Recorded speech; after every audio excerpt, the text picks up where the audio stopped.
Dahil diyan, sasagutin na po natin ngayon pa lang yung ilan sa mga katanungan na meron po tayo 'no, na na-erase din. So ito po ay tatawagin nating understanding checkpoint. So checkpoint po.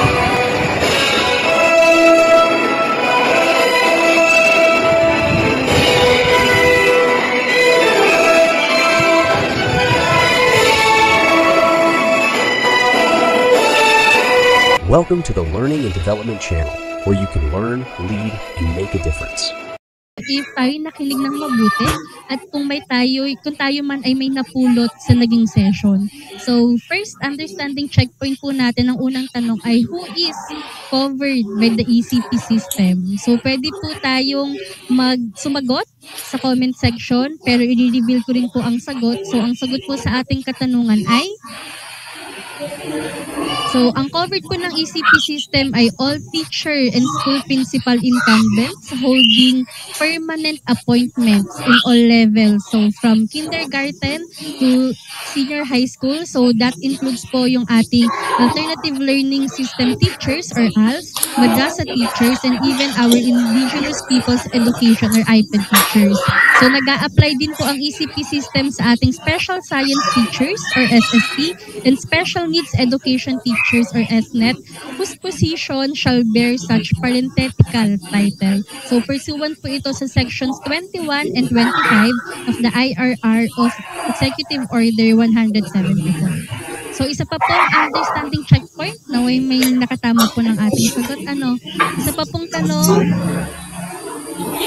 So, who is not covered by the ECP system? Sino naman po ang hindi saklaw ng ECP system? Ang sagot po ay hindi po kasama sa ECP system ang guidance counselor or counselors or coordinators, ang vocational instruction supervisors, ang mga school librarians, at mga kaguruan po sa non-DepEd schools katulad ng Philippine High School for the Arts and NAS, PSHS or State University Colleges po.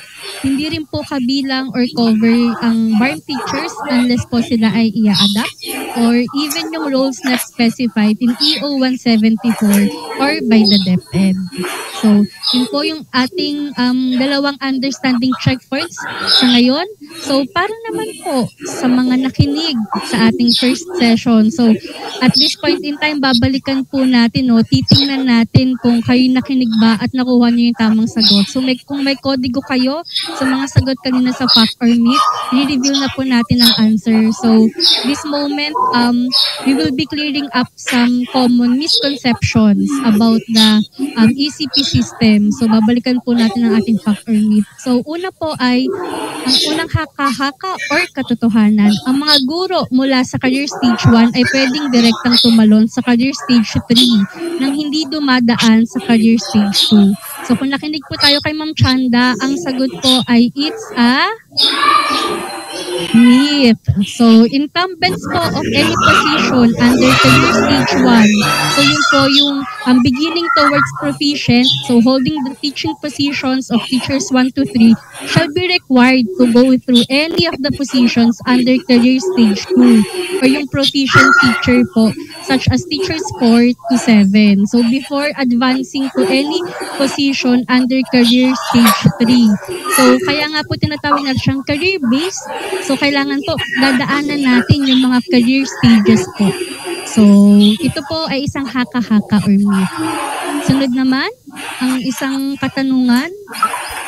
Statement po natin ay, ang mga guro ay maaaring mag-apply sa classroom teaching or school administration career line kahit higit sa 3 salary grades ang position. Like and subscribe to our channel to get more videos on career progression.